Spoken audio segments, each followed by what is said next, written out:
Susie with Serenity Wellness Retreat, and I'm interviewing a dear friend of mine, Eiko.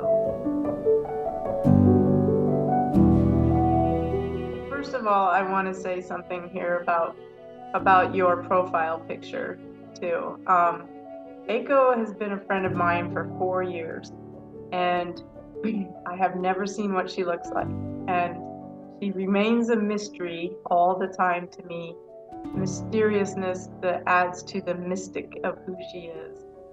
So which one is the better or the right or the wrong or this or they are really equally important so we can have the experience of being at peace or not being at peace.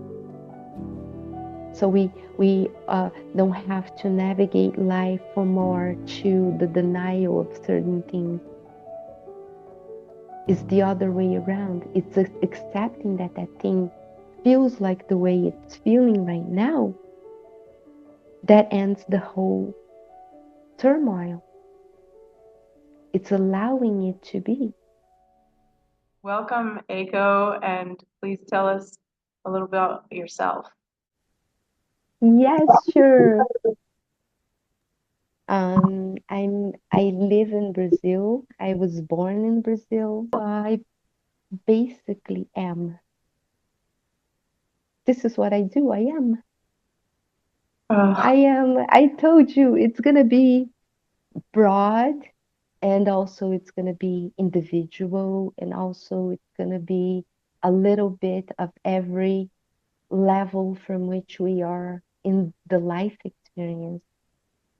So what started happening more and more as I'm in this path is that I feel I became able to see and feel very in a very conscious way vibrational patterns, signatures, vibrations, frequencies, and how the combination of all of those things, depending on which level of us we are functioning from, are gonna create the experience that's always welcome, because experience is the very thing that turns into expansion.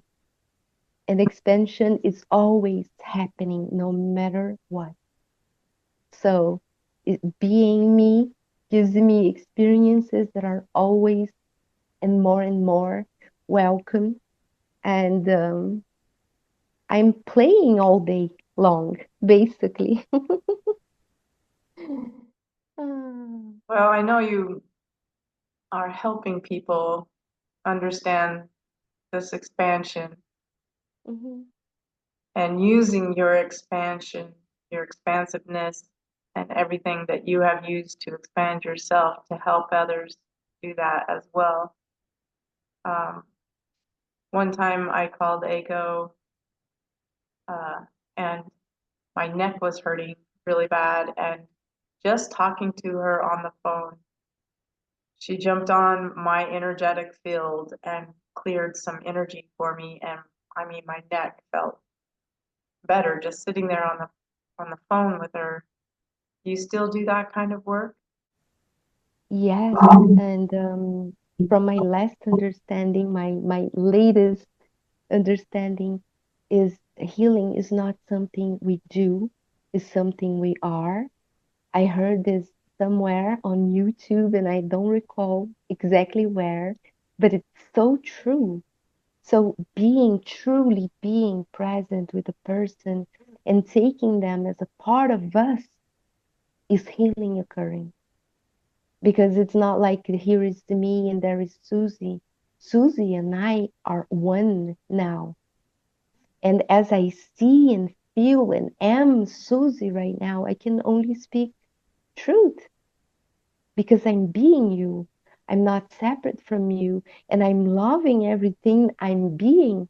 And because it was a long journey for me as well to learn that there is not a thing that's not a part of our reality.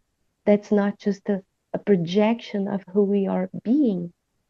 And so, if what I'm seeing in front of me as my reality and I are the same thing, and I want to experience love, let me love everything I see. But here comes the tricky part. To love something, I must be it. I must be love itself. And so I become love to love.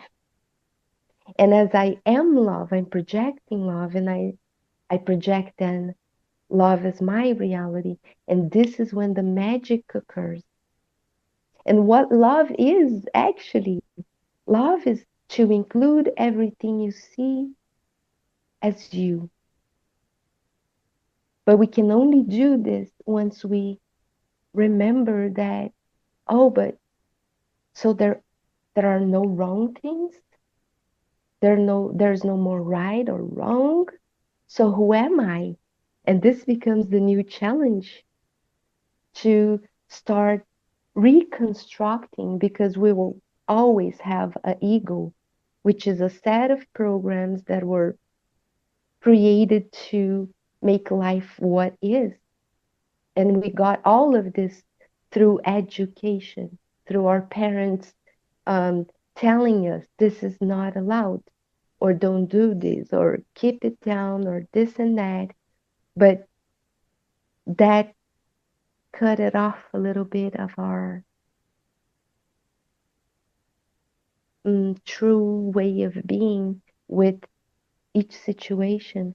And it could be laughing louder than it's allowed for that moment, or it could be crying for something that's important to you.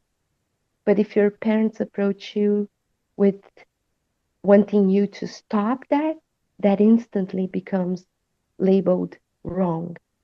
So I cannot express sadness anymore because that is not acceptable or enjoyable, or is seen as weakness that can become like I needed to be scared of things to navigate the dangerous world that our parents experience.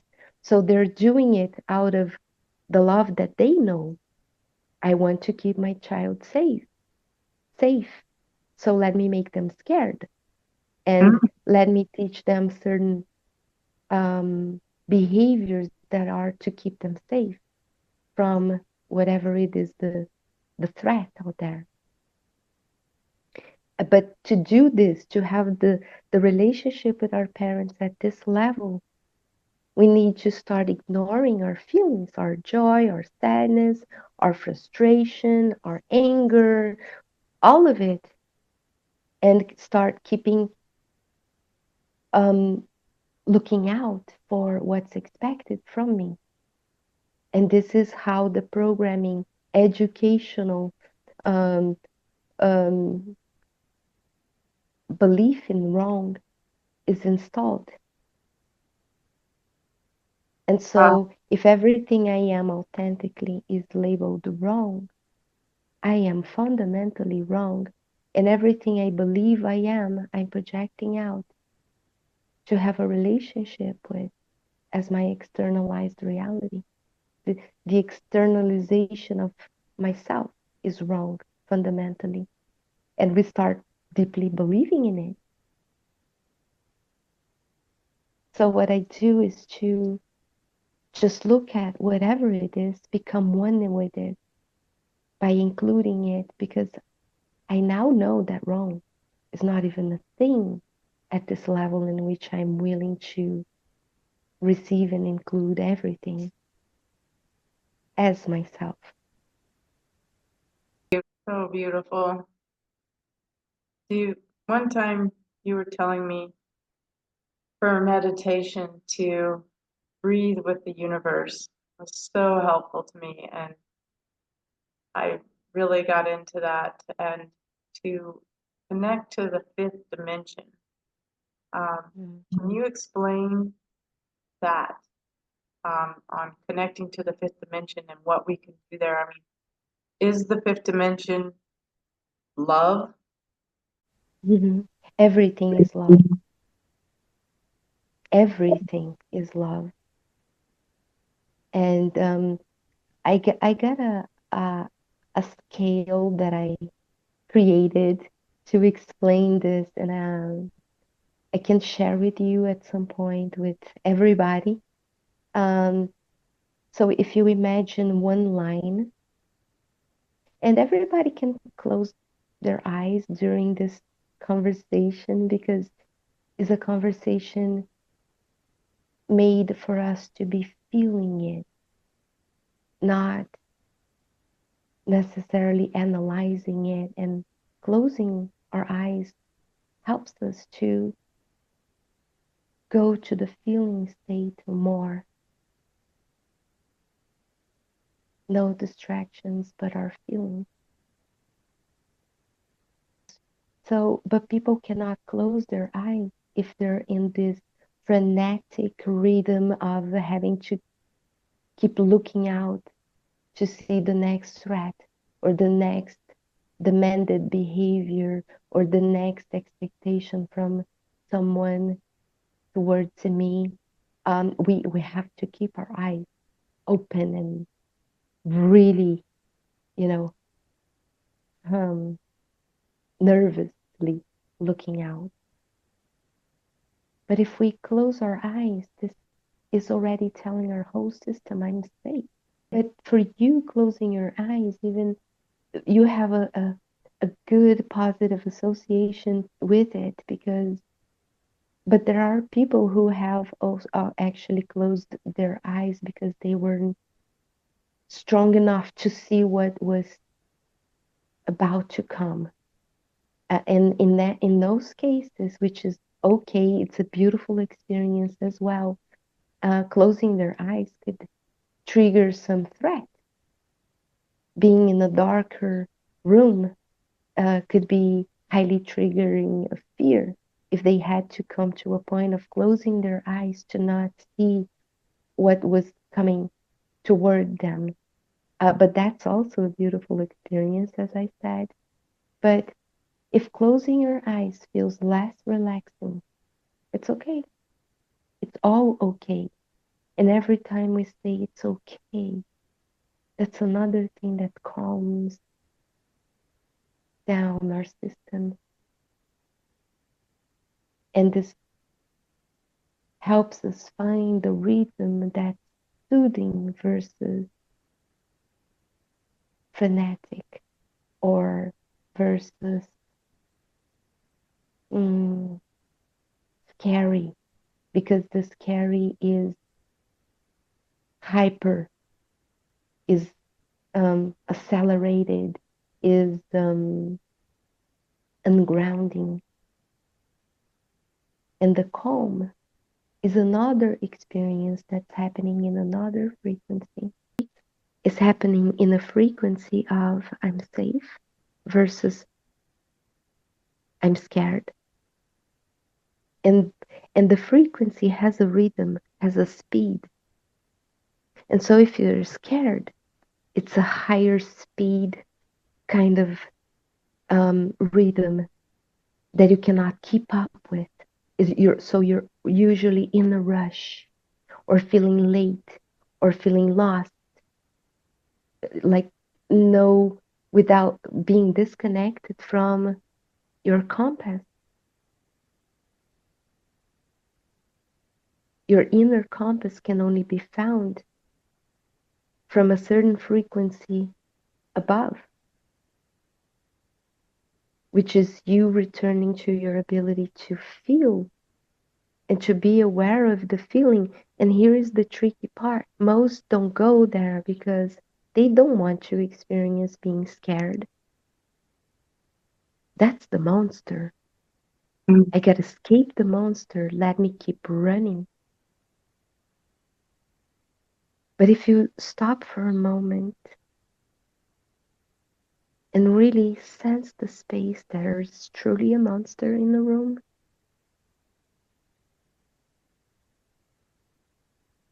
If you look at the so-called monster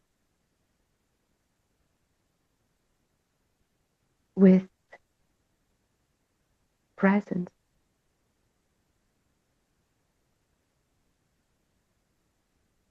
you start noticing that actually the monster is not chasing you or hating you or hurting you. It's just asking for your attention, your energy. It's inviting you to include it that at this point is being rejected. You're being in opposition to it because you're afraid of it. So you're in separation from it because it's wrong. Being scared is wrong. Everything comes down to being wrong in one way or another, even if um, it doesn't feel good. And here is something that who people can try, which is if they have some pain in their body, to instead of trying to find what's wrong with me and what wrong thing I did to be experiencing this pain or discomfort in my body right now, and they're in constant rejection and in constant opposition to it, if instead we look at the pain, we open up to experience the pain and to allow the pain to be there and to know that the pain also belongs, because there's not a thing that doesn't belong in oneness. And this is why oneness is one, because it includes it all. Includes it all. Oh, sorry. This is why it's one. Everything belongs, including the pain. And the moment you look at the pain from that perspective, a transmutation occurs, because now there is no longer the hurt of the fight against the pain. Because what hurts is not the pain, is the fight against it that hurts. Let go of fighting the pain. The pain transmutes into something else, and all of the sudden, the pain is no longer needed and it can subside or be less, because then we have addressed a layer of the pain or of what we are experiencing as pain, and maybe there's something else connected to it that we can do the very same thing, to the point in which pain became love. Oh, nice. Just love that. So you help people over the phone come to this and like private sessions? Yes, I do. I it's not over the phone. I'm in the field with them. The phone is just the thing that's activating that frequency in the one field that I am now having the experience of being. So when I speak to patterns that I notice in you, I become those patterns. I'm one with them, and I speak from them, knowing that there is no wrong. And this is what makes the transmutation or the magic or whatever the transcendence of it to occur. And this all started with two words for me that it was just concepts at first. But then I started experiencing them. And truth and neutrality. And you know this, I speak those words from the beginning. Um, so the neutrality, for you to be neutral to something means having no judgment about it.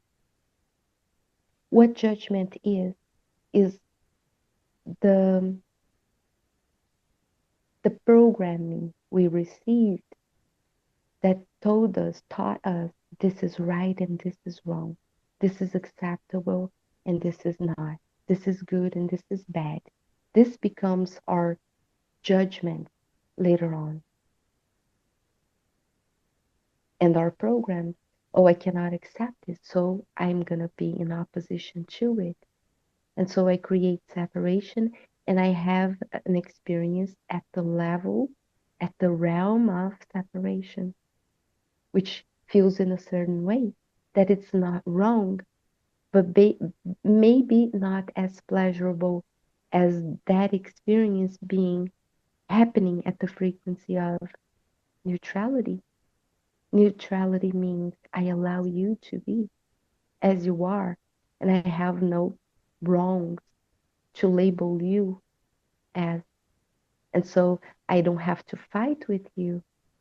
And so you can be in the room with me as me. And that's full access to the second word that is truth. The truth that heals all. Because when you see the truth, it means you're no longer having a distorted perception of something that's being filtered by all your beliefs and programmings and traumas.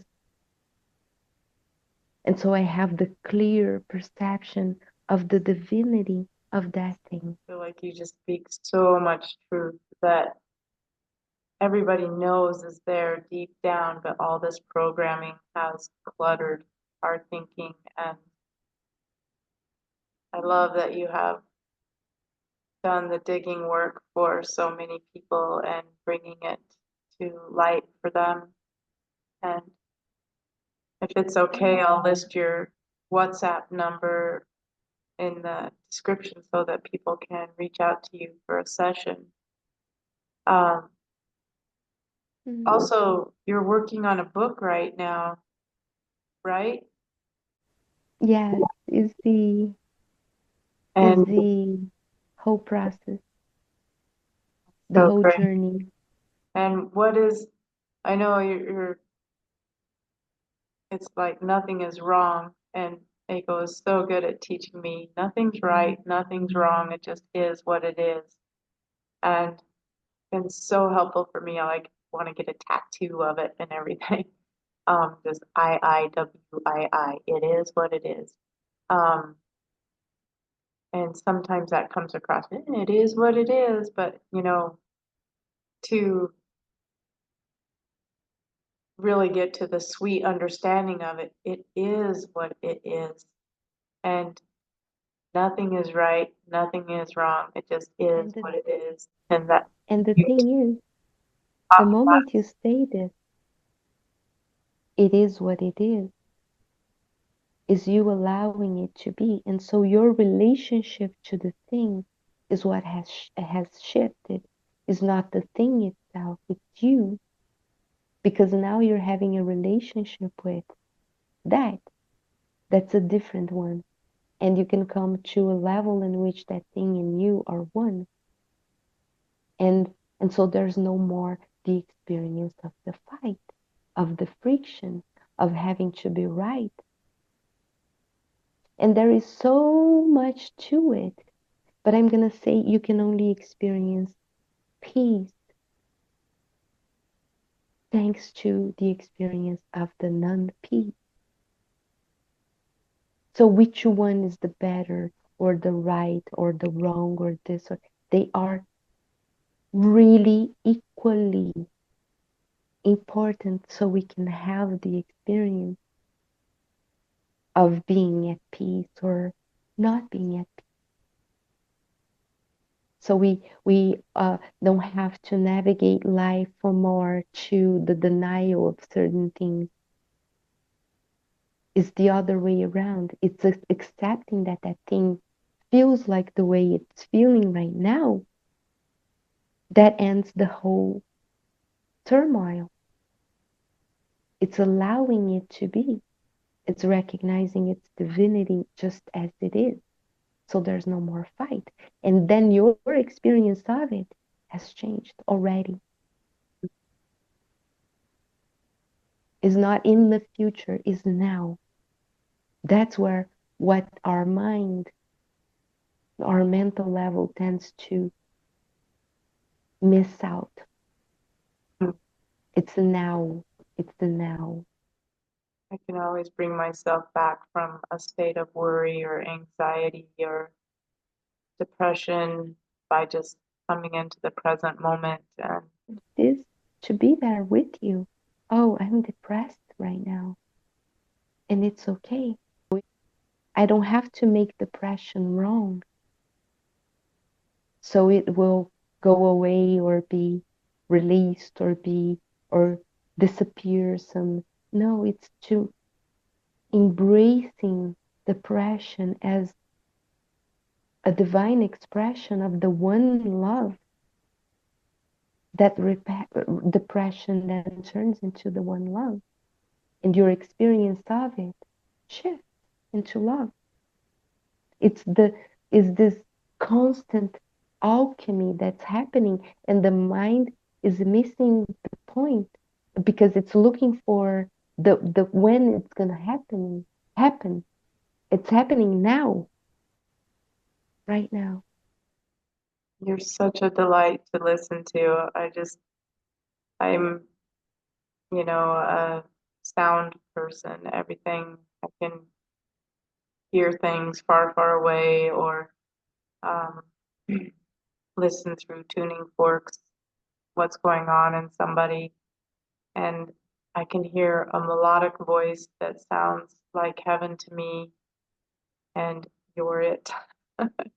And since we can't describe heaven or see heaven, except for realizing it's all around us right now, it's like how I see you as it all, as everything, and the If I super am knowledge all, that you have and this beautiful voice. And I if I just am always all, called to your energy. Love it.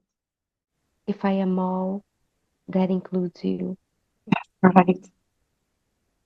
We Right. are one. We are one. Well, I hope that if anybody wants a little more understanding on this or some sessions with Eiko on learning this, she is in Brazil and can reach her through WhatsApp is how I've always done it. And I was felt so blessed to have met her um, through a group chat during COVID. It's very interesting how we got together. Um, and if we trace it back, it was actually through YouTube, friends who met each other on YouTube and created this little group chat. And we I just picked up on each other's energy, and um, it's been a huge help for me for these 4 years. So grateful, so grateful to have met you and continue to keep you in my life. And Oh, I hope that people reach out to you because of and hearing your sweet voice and knowledge. I also want to mention how big of a supporter you have been to my process. It's you're a part of what brought me here. Do you understand this?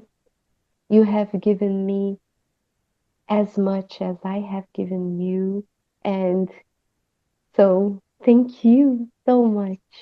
I love you so much. I love We are you so much. we are love, the one love. This is what we are. We are love. Okay, thank you so much, Eiko.